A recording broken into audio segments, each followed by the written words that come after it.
Welcome back to another episode of the Return of the Roar Sacramento Kings podcast on Sactown Sports 1140. My name is Brenden Nunes.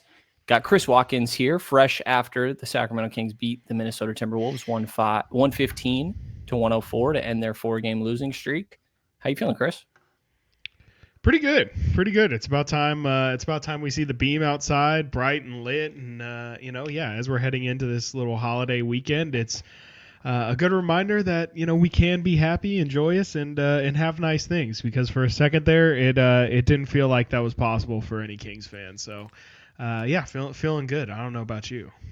Yeah, feeling the same. It was a 4-game losing streak. I am going to start by saying anybody that's watching on the YouTube side, if you're a listener, we are on YouTube as well, Sactown Sports Yes. 1140. We're currently moving things around in my place.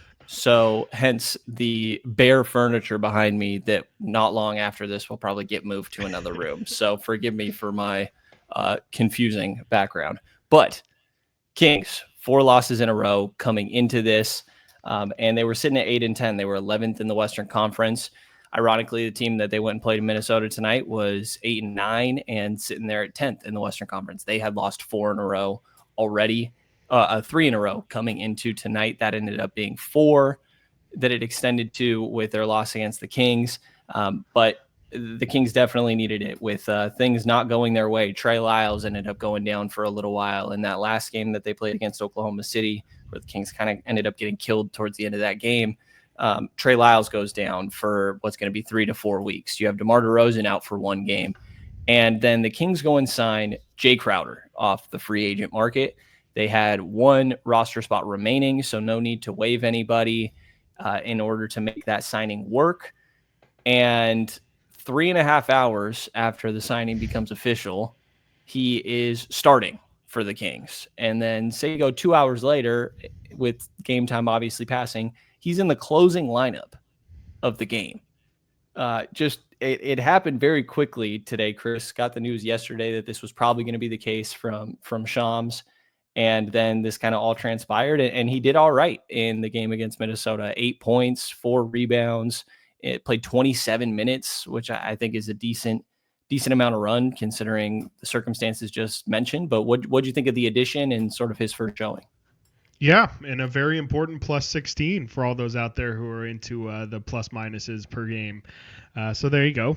Take that whatever you will. And I think you saw a little bit of what you're going to expect to see on a nightly basis from Jae Crowder. I mean, he hit some threes, one at the end of the game there, one at the end of, what was it, halftime or the end of the third quarter.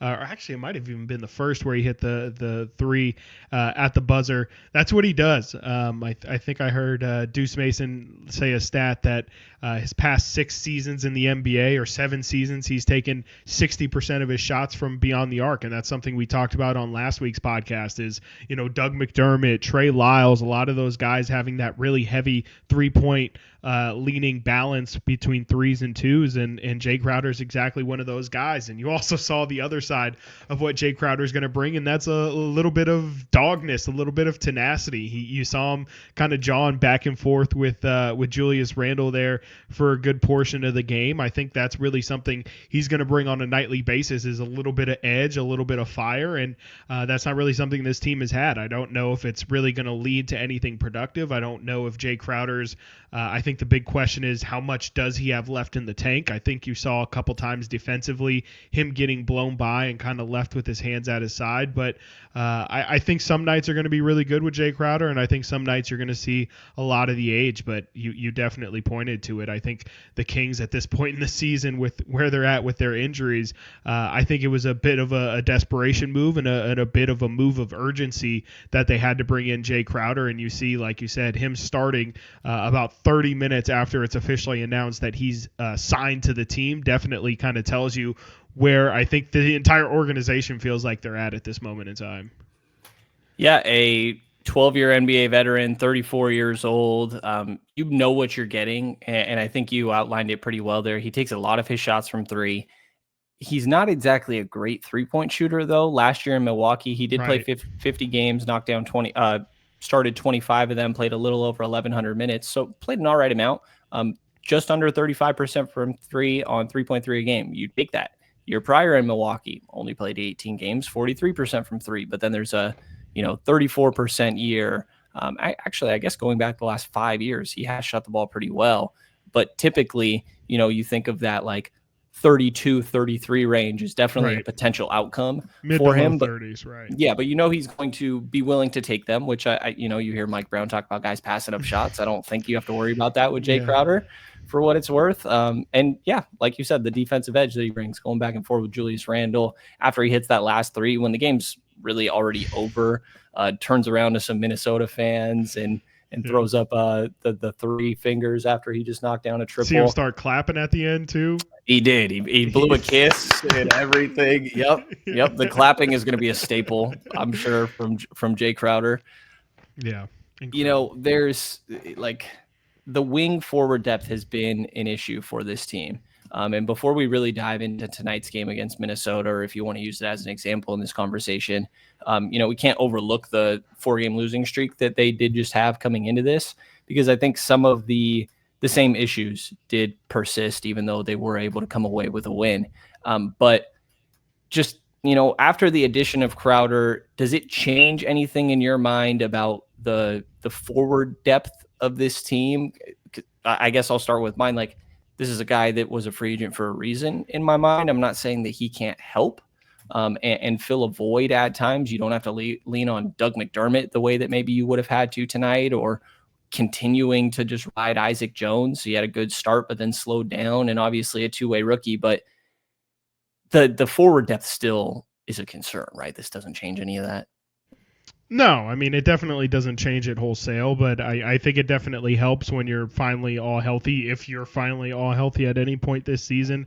Obviously, it's another big body that you can add to it, but realistically, I think, if everybody's healthy, I feel like Jae Crowder is probably one of those Doug McDermott swing minutes kind of guy where, you don't know on any given game where he's going to get minutes. But yeah, right now I definitely think it helps the overall rotation. But you would definitely not say at this point in time the Kings have any sort of depth at that forward spot. I mean, it really is Keegan and Jae Crowder, and I guess you can throw Isaac Jones in there at this point as well. The Kings really don't have forwards to play, and I do kind of wonder. I think they still have one open roster spot left. They'll probably leave that for more come the trade market, but I do wonder if maybe they consider bringing on another body if somebody else happens to go down. Yeah, we'll see what may become necessary. A lot of injuries throughout this year. I think even beyond the forward depth, like the bench production in general has been pretty bad for the Kings throughout this stretch. And this was the first game where Malik Monk felt back. I mean, I guess first game is overdramatic. Sure. It's his second game back from missing 2 weeks. I know what you meant, though. 6, 7, 8 games, something in that range. And 27 points. 9 assists, 8 rebounds, I thought was really big for Malik in this game. He tried to take a charge, didn't quite get there. That always stands out. I think he took 1 throughout the entire course of last year and 0 in the year prior, and Mike's always kind of on him about that. But 11 of 16 from the field. He took over in that fourth quarter. I thought he and Fox both. The Kings ended the game on a 29-6 run. And I think we can backtrack afterwards to the third quarter struggles that left them to the point where they needed some clutch performances like that. But how much do you think getting Malik Monk back should help bolster this offense and limit the lulls that we've seen so often? Yeah, I mean, you said it there, and you definitely saw it tonight. I mean, those moments in the clutch, we've seen it really be a DeMar DeRozan, De'Aaron Fox show, and frankly, especially down the closing moments, it's been a lot of DeMar DeRozan.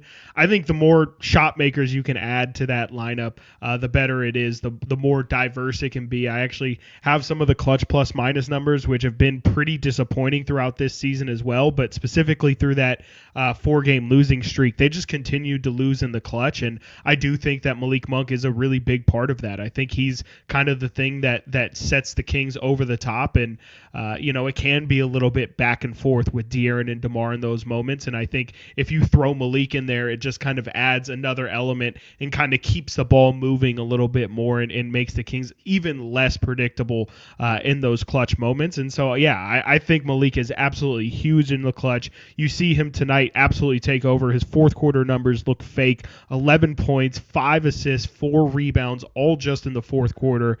He completely took over.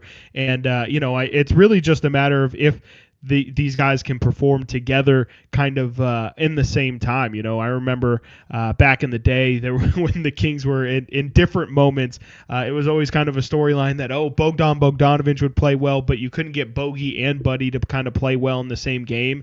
It does feel like we've seen De'Aaron and DeMar definitely play well in the same game, but it hasn't really felt like we've had a game so far this season where just all the puzzle pieces have kind of fit into place, and maybe it's kind of living in a fantasy land, but I do think that there's still some room here for this team to improve where everybody is kind of contributing every single night, and it just feels like maybe it's mainly because of the injuries. We just haven't gotten to the point where this team has been able to kind of find some cohesion and really be able to play like a cohesive unit.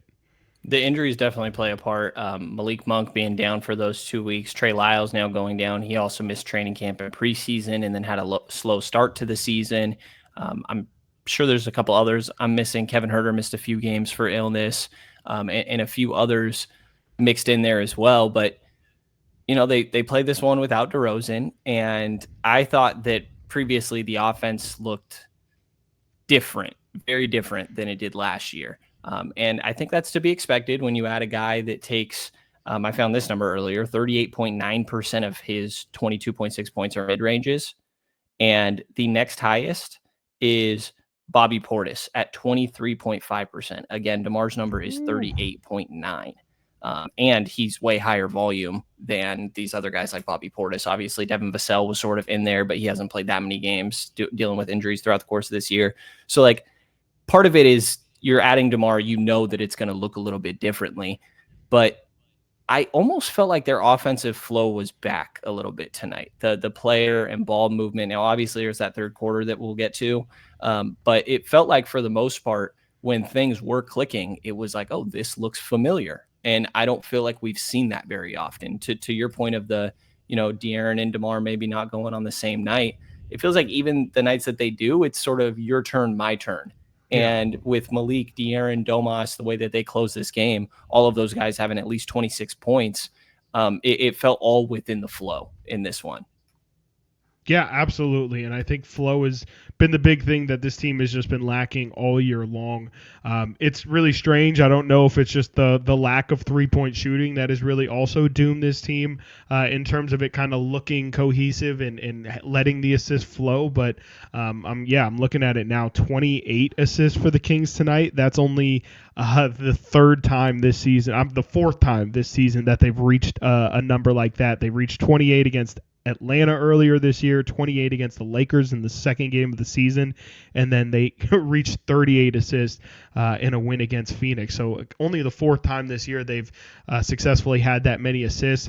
I do kind of wonder how much of this is the Kings' new offense. You haven't really seen Domantas Sabonis explode for triple-doubles. I kind of wonder how much of that is the Kings' new offense versus guys not hitting shots. I think it's all just led to everything we've been talking about, though. I feel like just kind of the cohesion of the shots not falling. Maybe they are running a little bit different offense.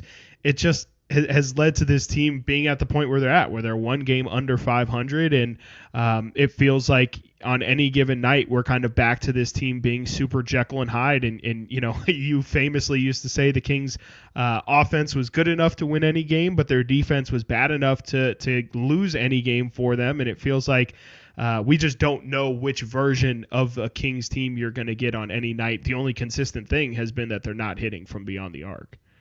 Yeah, and luckily getting a little streaky there. I think luckily in this case because they've been consistently bad, so the lucky moments are more, or the rare moments are more so when they are going down, which happened at the end of this one. But so we're not, obviously I guess this would be an overreaction, but there's no thought of, well, they looked better without DeMar, that might mean something. I think you're still muted there. Not personally, but I do feel like, I understand where that conversation comes from. I just feel like I don't know. Late in the game, they ended up shooting well. There was definitely a point mid to late fourth quarter. They were shooting, I think they showed the graphic, 23% from three. So I understand DeMar's obviously not a 3-point shooter. It takes another 3-point shooter off the floor, but I don't know. I mean, I think maybe the ball movement is better because DeMar is such a good ISO player, and they do tend to lean that way. But I don't know. It starts to maybe I'm just a little bit hesitant because I do think that conversation starts to lead a little bit into just in general, are the Kings better without DeMar? But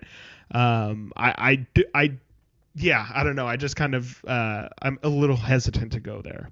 I don't blame you. I think I know I'm the one that asked the question. I think it's just kind of too early, but I do have the thought. Like it crossed my mind as something like to monitor a little bit, and we'll see what DeMar's status is moving forward.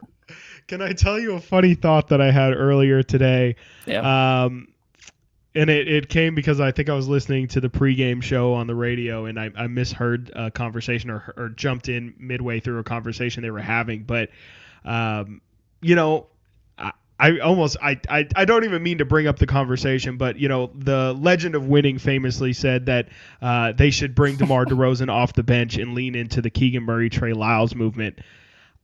I just wonder not if it's better for DeMar DeRozan because he's terrible for the Kings offense, but I did do a quick thought experiment for a couple minutes of, is it crazy to bring DeMar DeRozan off the bench and then just as the Kings have really struggled with bench scoring, have DeMar and Malik kind of lead that bench unit, and maybe you can find a De'Aaron, Keon, Keegan, Isaac Jones, Sabonis starting lineup that just works as a unit better, and it also improves your bench. Again, I'm not by any stretch of the imagination saying that legend of winning was right, but I did kind of do the thought experiment, and I don't really know how I feel about it. Again, I think that there's definitely some perks and some positives, but I overall, at the end of the day, I mean, DeMar DeRozan is going to play 35-plus minutes. For sure. Important guy on this team. Went out and acquired him, obviously, future Hall of Famer, I think 8-time All-Star. If I have that right off the top of my head, it might be 6, somewhere in that range. And, yeah, I think it's just something to start to ponder, keep an eye on a little bit as we're moving forward here. Maybe we could talk about these lulls that have been happening because it happened tonight against Minnesota. They scored 12 points, they being the Kings, in the third quarter. After putting up 31 in the first, 38 in the second, they come out and scored 12 points in the third quarter. And I think it's pretty telling that this isn't the first time that they've scored 12 points in a quarter this season. They did that in the first quarter in their game against the Clippers, which was just 4 games ago. But even if you just go through the 4-game losing streak leading into tonight against Minnesota, right? The 1-point loss against Atlanta, they scored 15 points in the fourth quarter. Atlanta only scored 12, but 15 points. That game against the Clippers, like I just mentioned, first quarter, they scored 12 points to the Clippers, 26. Second quarter, didn't actually get much better. 17 points for the Kings compared to LA's 25. Brooklyn lost by 5 points. Jordy Fernandez's return to Golden One Center. Kings had 15 points in the fourth quarter. And again, exactly like the Atlanta situation, they actually held the opponents, the Nets in this case, to 20 points, but were only able to put up 15 of their own. Oklahoma City was a little bit of a different story, but they had scored 60 some odd points in that first half as I just attacked my microphone.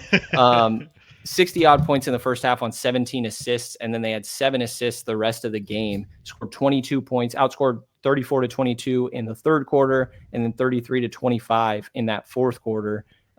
What have you made? And then again, obviously, like I mentioned, Minnesota game tonight, 12 points in that third quarter after really rolling offensively. Even at halftime, I don't know about you, but I was sitting there thinking, like, at some point, are they going to have one of those moments? Right. And of course. It happened super fast. But what have you made of the frequency of how much this is happening and any sort of logic you've been able to place on potentially why? Well, first off, I just hate hearing all of those numbers that you rattled off. It's criminal that we're 19 games into the season and you can already say everything that you just said. I mean, those are realistically things that we should be saying maybe at game 70. Oh my God, they've had a couple times this season where they've just absolutely collapsed in quarters. I think we just passed the 20% mark of the season. Yeah, we're at 19 games. The fact that they have that many quarters in which they have just laid eggs is that was 5 games in a row. First off. I mean,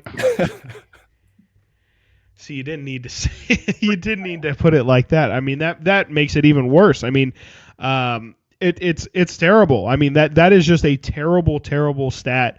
It's a terrible fact that this team has just had moments where they absolutely go through lulls because, frankly, I mean, that's the side of the basketball that they're supposed to have no problem with, is the offensive side. If there's going to be any issue, it's not supposed to be on the offensive side of the ball where they have De'Aaron Fox, who we saw has the ability to get 60 points and get to the lane whenever he wants. DeMar DeRozan, he was pretty much brought here to get those kind of stops, to when the Kings are just chucking from three, to kind of get those, slow it down, back your defender, get to your spot, and kill this run. Obviously, he missed some of those games as well, which doesn't help. But, I think that that's a real problem with this team, and it's something that I feel like they have to address, is how do they turn the faucet back on when it feels like the faucet is completely turned off. Last year, it kind of made sense because they were very live and die by the three-point shot, but this year we've seen them be able to get to the rim. We've seen them be able to dominate in the mid-range. If the three-point shot isn't falling,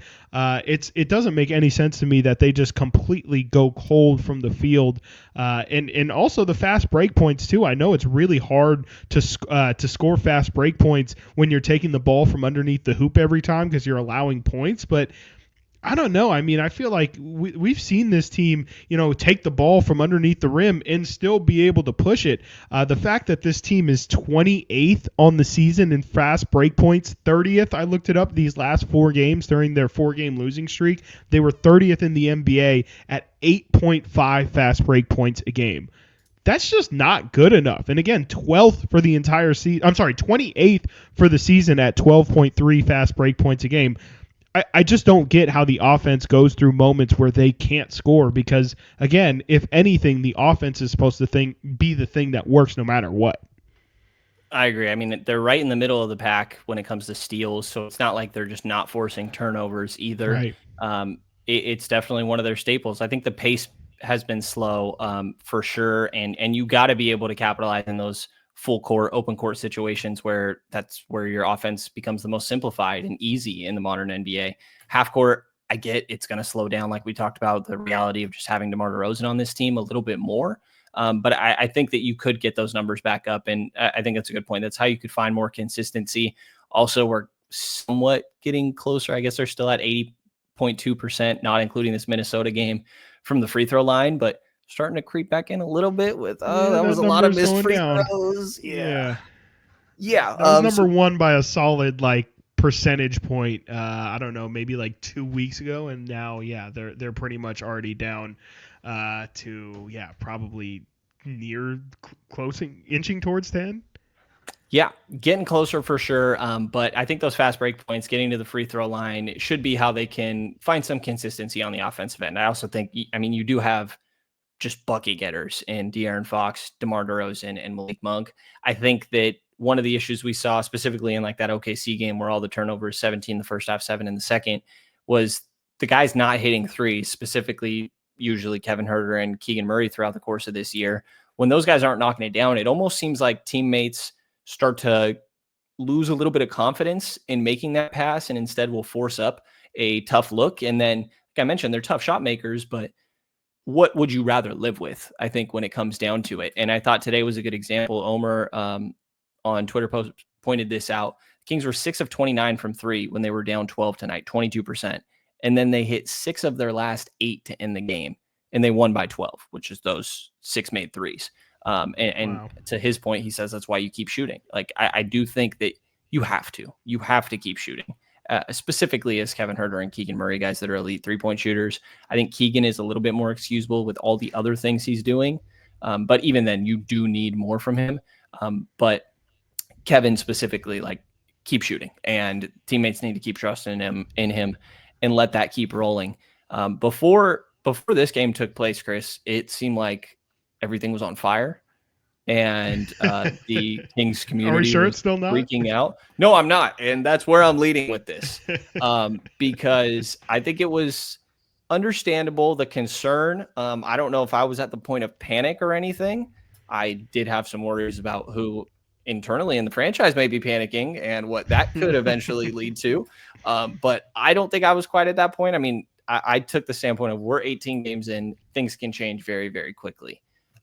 But how different do you feel after this game? I will say also, I guess real quick from Minnesota's perspective, like I mentioned it a bit at the beginning, I think they were in an extremely similar situation to the Kings coming into tonight. Yeah. Lost 6 of last 8, had lost 3 in a row. Now they fall to 4. Their identity just seems to be a question mark. They're shooting more threes, but not knocking them down. I don't know if you saw this. Anthony Edwards after the game today, right? This is from Chris Hine, covers Minnesota. Ooh, I have not heard this. This tweet is a good one. Anthony Edwards to the media, quote, "Y'all want to talk to me?" And media says, yes. He responds, "What do you want to know? Why we're trash?"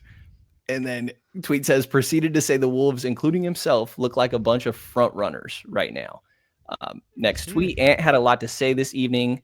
Chris said he'll be writing about it tonight. Says he feels like the team had been growing apart. They can't talk to each other anymore. It's everyone. He's not singling out the newbies. Says everyone has their own agendas right now. And final quote from Ant, "We got up and everybody cheering and bleeping hype.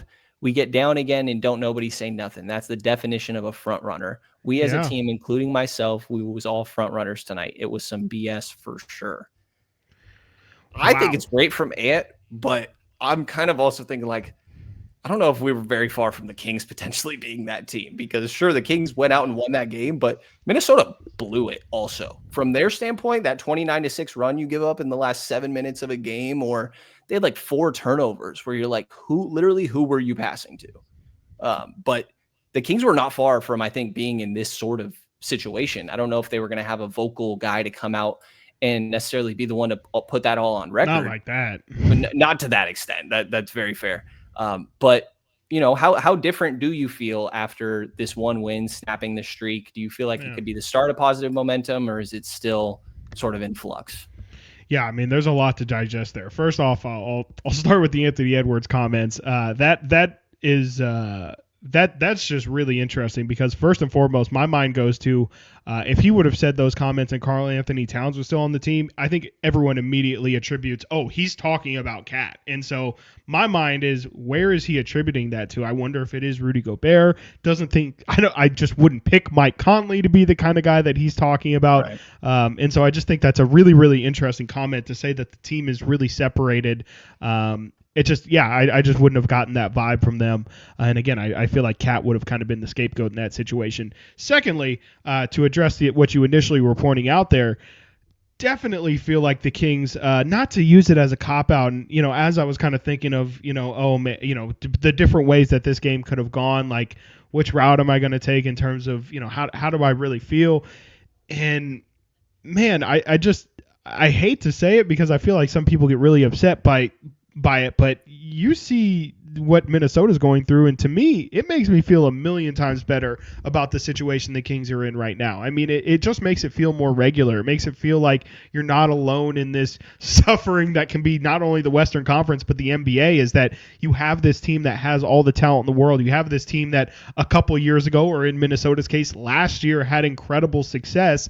And now you're seeing just a completely different unit, and you're not really sure why, because you see a lot of the same pieces, but the production isn't the same that it's been, that you became accustomed to. So it really draws a lot of similar parallels to the Kings. And again, if I'm somebody who's freaking out and looking for some sort of calming thing about this Kings situation right now, it's that they're not alone in their struggles. And some people might say, okay, who cares? That doesn't make our situation any better. But I think it more just says that there is so much time left to recoup and to kind of get back together. And there's still so much time in the season for things to change. And ultimately, that's just kind of how I feel. I just don't think it's time to freak out yet. I understand why you start to get nervous and feel like you need to start freaking out. But, in terms of the Kings making, I know the trade machine was kind of starting to get dusted off this week.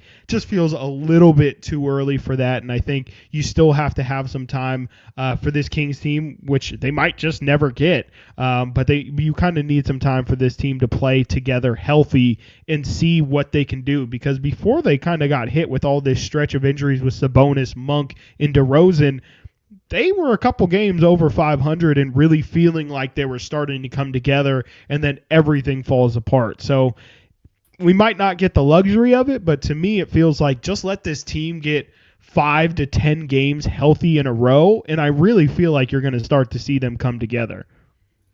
I think the same thing. I think it's too early for freaking out. And the big thing to me is the 3-point shooting. Like, sure, the wing forward depth, like we talked about, maybe Jae Crowder will help you there. Is probably going to make you struggle on defense. I don't think I was ever expecting this team to be great on defense. I think the whole playing physical without fouling thing, which is one of their staples, that sort of got enabled in the second half of last season as they started to call less and let players get away with more. I think they've tightened it up a little bit tonight. Sabonis got his 5th foul with, I don't have it in front of me, like 7-something minutes left in the third. A lot of games. And then to his credit, he played damn near the whole fourth quarter with those 5 fouls and still was playing good defense. It's not like he was just, getting out the way. But prior to tonight, right, in their 8 wins, the Kings had a 120 offensive rating. In losses, 108.3 offensive rating. Man. Defensive rating, 108.9 in wins, 116.7 in losses. And I think to dive a little bit deeper into the offense, because, that right there, just, basic numbers, I think shows the extent of how drastically different this team can be on a night-to-night basis when things are clicking versus when they're not. But to dive into the offense a little bit more in some of these wins and losses, wins, 119.4 points. Losses, 109.8. They won tonight, and they put up, what they end with, 115? 115, I think. 115. 36.2% from 3 in wins, 29.8% from 3 in losses. That's tough. Terrible. Tough. And that's then I think the other one is through 10 games under 30% average. And then assists, 26.6 assists in wins and 22 flat assists in losses. I think it's, sort of basic, but so much of it, I think, is a trickle down effect from these threes not falling. I mentioned the guys lacking trust and maybe that leading to other decisions they normally wouldn't make. It also kind of messes with rotations a little bit. Like if Kevin Huerter is hitting shots, then maybe he doesn't play 10 minutes against OKC. Maybe he's still in the starting lineup, and maybe that's another way we can go really quick. Keon Ellis has started these last 2 games. Kevin Huerter, it's only the second time, I believe, since he came to Sacramento outside of that 5-game stint last season where Chris Duarte ended up getting his starting spot, that Kevin has not been in that original 5 group.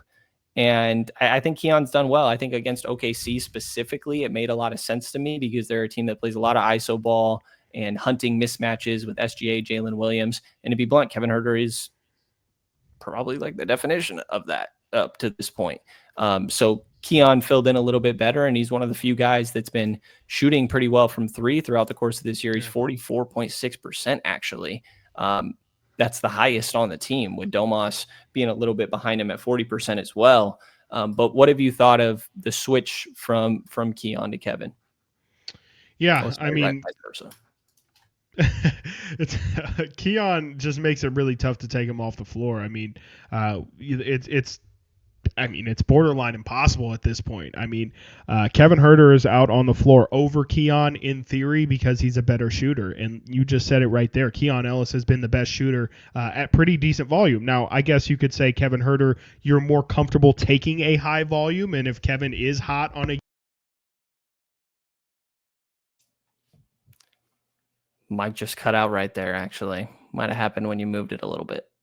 Can you hear me now? Yep, gotcha. Cool. I feel like Keon Ellis is, it's honestly tough to say that because we actually have track record of seeing Keon Ellis do these things. He had that game the other day where he absolutely exploded for, 27 or 33 points from off the bench. He's just been absolutely incredible. And there's not really a thing that Kevin Huerter does that Keon Ellis can't do. It's really one of those simple everything you can do, I can do better. And even Kevin Huerter's little stealth, hey, I'm actually really good at deflections. Well, you know who's even better in a per 36 basis is Keon Ellis. And so it's just really tough to, at this point, try and ride the Kevin Huerter train. I'm not saying Kevin Huerter doesn't need to play at all, but frankly, if he's not hitting his threes, it does become increasingly difficult to try and figure out what exactly you're asking him to do out there, because it's nice when he's hitting his floater. It's nice when he's rebounding. It's nice when he can kind of get into the lane. But ultimately, he's out there to be a three-point shooter. And on a team that desperately, desperately needs three-point shooting right now, they really can't afford to have a guy just out there missing when that's really the biggest thing he does. And the second thing is pretty far behind. Definitely with you. And I think the other side of it, because, get a bunch of comments of like, what dirt does Kevin have on Mike Brown? Why does he never take him out of the starting lineup? And I think the other part of this, and to be blunt, this has always been like a weird conversation, I feel like, for me to kind of toe, because I'm never trying to talk about somebody's mental when it comes to the guys that we report on. Sure. But I feel like we've seen him be a momentum player.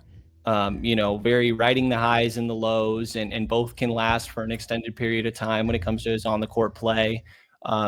In some of these tough games where he's not playing much or not playing well, in post game, he'll, kind of wear it.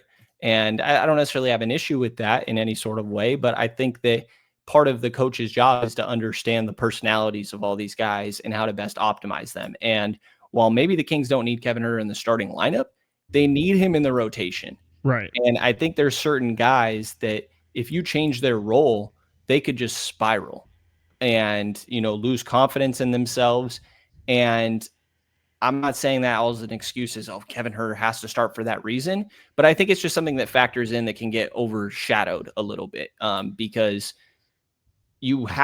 Kevin needs to be part of this rotation. Now, I think down the line, if you were to make some sort of trade, he's the obvious matching salary and things like that. But current construction, you need something out of him. And I think there's a chance that what you get out of the bench Kevin Huerter is maybe not quite the same as starter Kevin Huerter. And the fact that you just need one version or the other might make you lean towards the starter. But right now, Keon filling that spot, I do think that, outside of maybe considering some of those things, that like Keon is the better option, I think, currently. I'm also big on, doesn't really matter who starts, it's who's closing games, right? Malik Monk out there. Right. The game Alex Len started against Minnesota, the last time that these teams matched up, Mike Brown essentially said, like, we knew we had to get some Alex Len minutes in the game, and we figured it's kind of easiest to do it at the start, which is a little wild. Never heard that before, but it does make some sense, I think, and they did an okay job containing Randall in that one. But yeah, interesting rotational decisions, I think, to be made for Mike Brown moving forward, and it's something he's been playing with. I think that we've seen him, have a short leash with certain guys, or be willing to say, hey, I'm not getting enough, let me try something else. And we've seen Colby Jones minutes, we saw Mason Jones minutes, we now see an Isaac Jones minutes, we saw Orlando Robinson, we saw Jordan McLaughlin. I think we've seen every single player on this roster except Isaiah Crawford and Devin Carter play minutes already throughout the course of this season. Is there anything rotationally that you're sort of keeping tabs on as they continue here? Yeah, I mean, for sure. We kind of talked about it a little bit, but the McLaughlin minutes, I think, have been interesting today in the fourth quarter. Jordan McLaughlin kind of just got thrown out there for a couple minutes. He missed a couple threes. I think it's really tough when you're essentially watching a game for 3 quarters and then are just tossed out there and asked in a really big spot to go perform. But of course, I mean, the big story is your boy Isaac Jones, who we talked about a ton last episode. And you see a lot of what I think you were talking about is you see the hustle plays, you see him bringing in energy that this team really doesn't have, and really being aggressive around the rim. I think his minutes are just going to continue to get bigger and bigger. And I do kind of wonder, with Trey out for a really long time, 3 to 4 weeks is a very, very long time.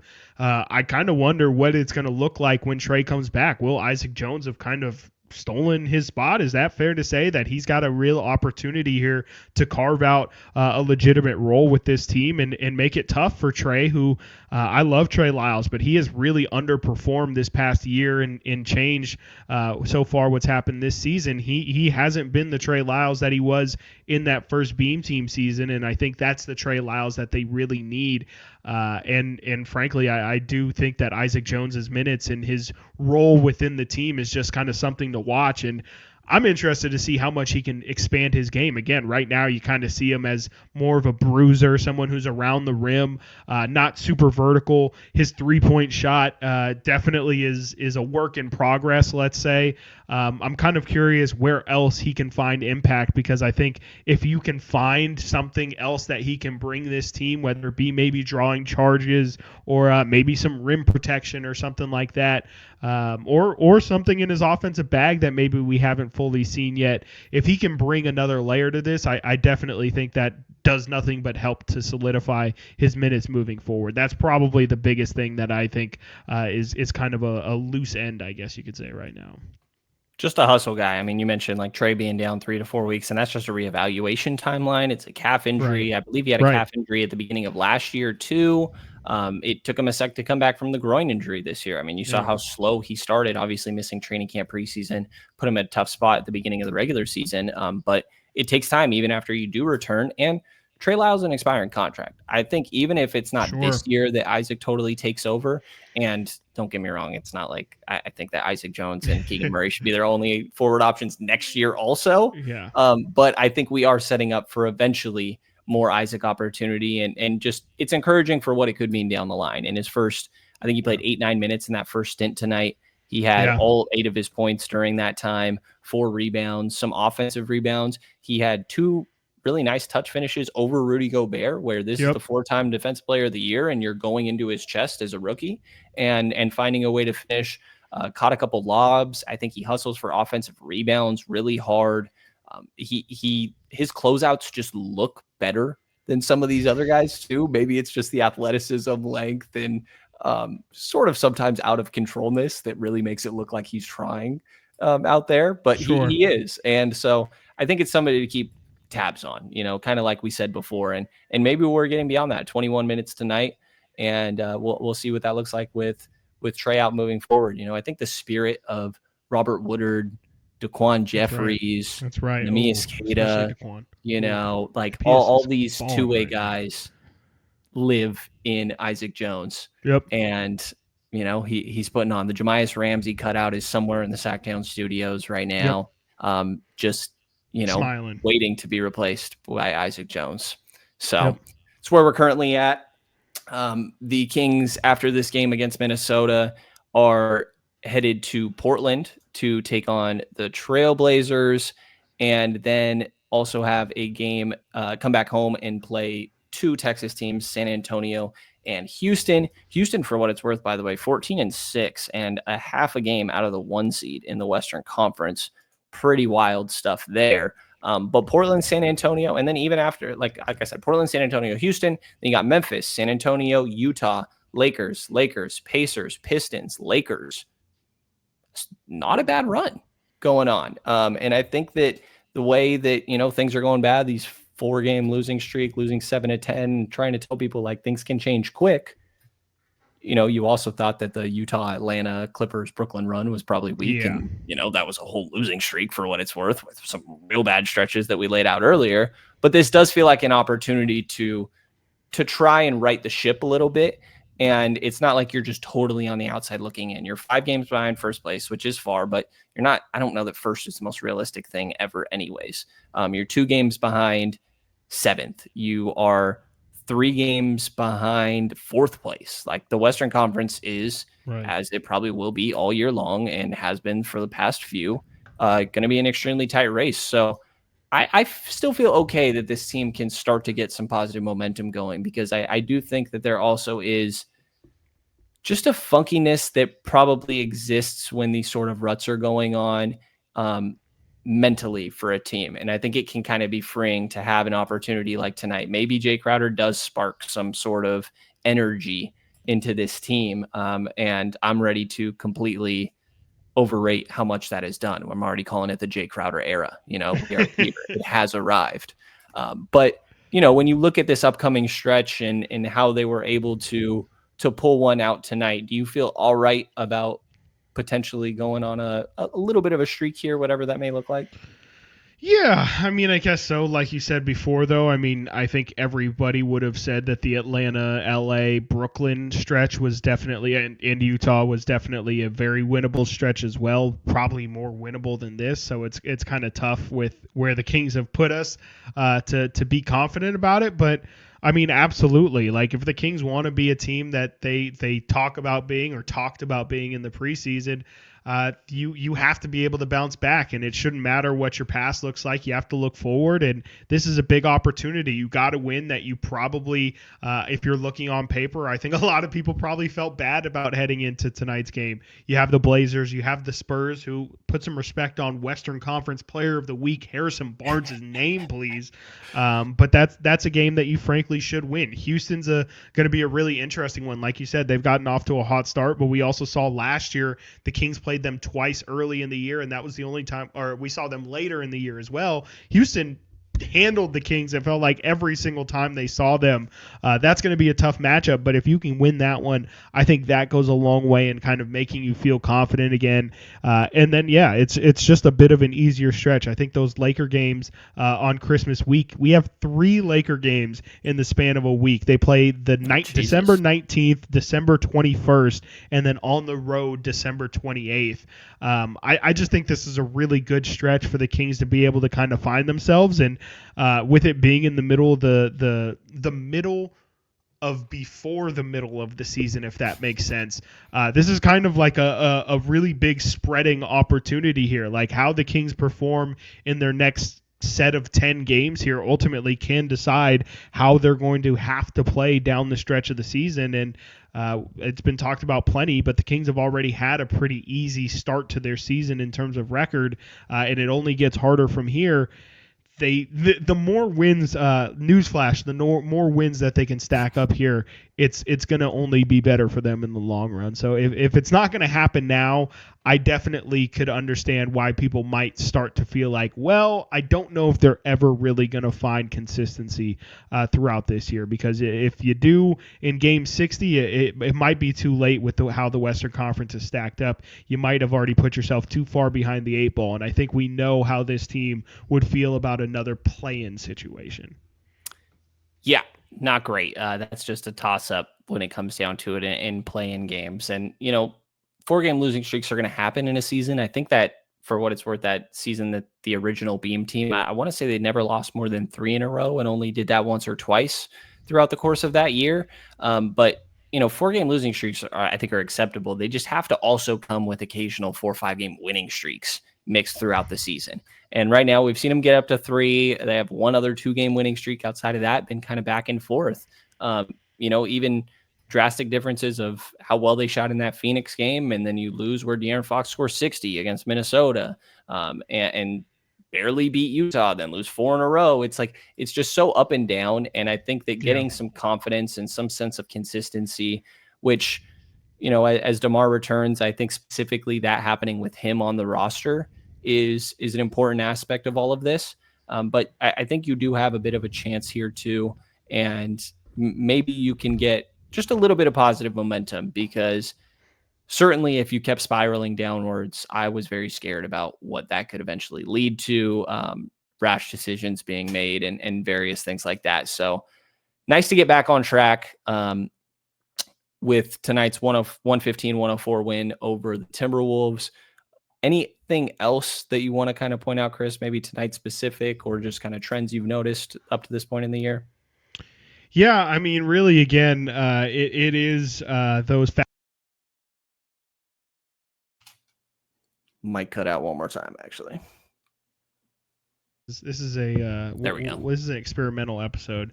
I really think that the clutch numbers are something that I just have to see go up. Again, on the season, there are +4 in clutch moments total. That just feels like something where the Kings were supposed to have the advantage by having De'Aaron and DeMar on this team. That's really the number that needs to be top 5 in the league in order for it to feel like, okay, this is a spot where the Kings kind of specifically said, okay, we can have an advantage in this area. Right now, they are literally middle of the pack, +4 for the season again. You have to be better in the clutch. And then, just those fast break numbers I think are really, really telling. And I actually did some digging into the miles traveled because, a lot of people have talked about the minutes, but not all minutes are kind of created equal. Obviously, if you're moving more than others, that's really the thing that you care about. Some of it is absolutely crazy. I mean, Keegan Murray and De'Aaron Fox are tops of the list in terms of miles traveled in the NBA, but you can even break it down by offensive and defensive miles traveled. Yeah. Keegan Murray by far has the most defensive miles traveled, 52 miles he has traveled on the defensive end. I just think that is, 25 miles on the defensive end, 52 total. And that defensive miles is first in the NBA. De'Aaron Fox is second in defensive miles traveled. So that's definitely something that tells me that the Kings really do rely on putting those two guys on the ball and just having them essentially chase around the perimeter all game. And I think that more than anything leads to a lot of fatigue. That's crazy. That's like 3 miles a game for Keegan. Keegan is at 2.91 miles per game. Yeah. That is wild. Domantas Sabonis runs 2.72, which is 10th in the NBA as well. That's ridiculous. And doing that on back-to-back nights, there's a physicality to it as well. This is why I try not to. I feel like it's difficult to be hard on Keegan because he's doing so many other things. He's up to above 8 rebounds per game. He's guarding Trey Young. He's guarding Julius Randle. He's guarding Kevin Durant. He's guarding SGA. He's guarding LeBron James. Like, it's literally every position on the floor except the center is really what it comes down to. And if you got the best player, put him out there. Anthony Edwards, Julius Randle, who do you need me on? And so he's done a little bit of everything, but I really think the fast break numbers that you pointed out, I didn't realize the extent of how bad those were. That I think that falls under the what's the identity of this team, right? Because that was previously it. Pace, space, player and ball movement. And I think that those have kind of all slowed down. You mentioned the pace stuff, but I think the spacing as well does fall into it. Spacing the floor in transition for sure. Mike's huge on running to the corners. I think there was a really popular play last year in forgetting what game. I want to say it was even the double overtime against the Clippers. So maybe that was 2 years ago where Mike Brown even helped push Malik Monk into the corner before he made the three. But Mike loves these guys getting to corners, flattening the defense. But obviously you got to be able to make those shots. And so I think that fast break numbers you mentioned and the being 29th, at least before the game against Minnesota and 3-point shooting is just not going to cut it. Like, that stuff has to get better because that's supposed to be your strength. That's supposed to be your identity. You have to know what you can consistently do on a night-to-night basis, and those were supposed to be the things. Shooting's going to have its variance, but run and be successful in that aspect because they're turning teams over, and they're also giving up a lot of turnovers. Their transition defense is a lot worse than their actually, I guess maybe you could say you don't know which is worse, transition defense or transition offense, because transition defense recently. I will say, at least in terms of fast break, I can't speak to just general transition, but if you just look at their fast break numbers, it's actually been pretty decent. Opponent fast break points, they were actually second in the NBA, only allowing 11.2, which is fine because they're only scoring 12.3. But during that 4-game losing streak, sixth in the NBA, it fell to only at 11. So they pretty consistently only been giving up 11 fast break points a game. But that really isn't not all. Sometimes it can be a little bit wonky with it was a fast break 3 versus just they were kind of in the flow of running their offense. It's like when you don't know if 2K is going to give you that transition take foul or not. Oh my God! Every time. By the way, while you're bringing up, I can I just say why did the NBA institute this flopping penalty if they're never going to call it? It makes no sense. That is true. I never see it. The first year they had it, I think I saw it once or twice, maybe. It drives me crazy. I see it all the time. I mean, and there's so many times where Keegan Murray had a moment tonight where if there's contact and an offensive player is running into a defensive player and the defensive player falls and it's like a block or charge, you have to call something because now it's either a block, a charge, or it's a flop. And to call absolutely nothing makes no sense to me at all. So, Yeah, that's my rant. That is a good point, though, on charges and blocks. Like, the only other third option should be a flop. There should be a whistle every single time. Right. Every single time. And you Yeah. just have to pick which one it is. Good luck. Fair enough. Do you have a greatest flop of all time that comes into mind? Because I think mine is probably Marcus Smart looking like he just like convulsed midair after he got pushed. And that's like off a screen too, isn't it? Yes, I think he was like crashing the offensive glass and like yeah. partially got bumped as the guy's boxing him out, and he just like jumps in the air and like flails like a fish.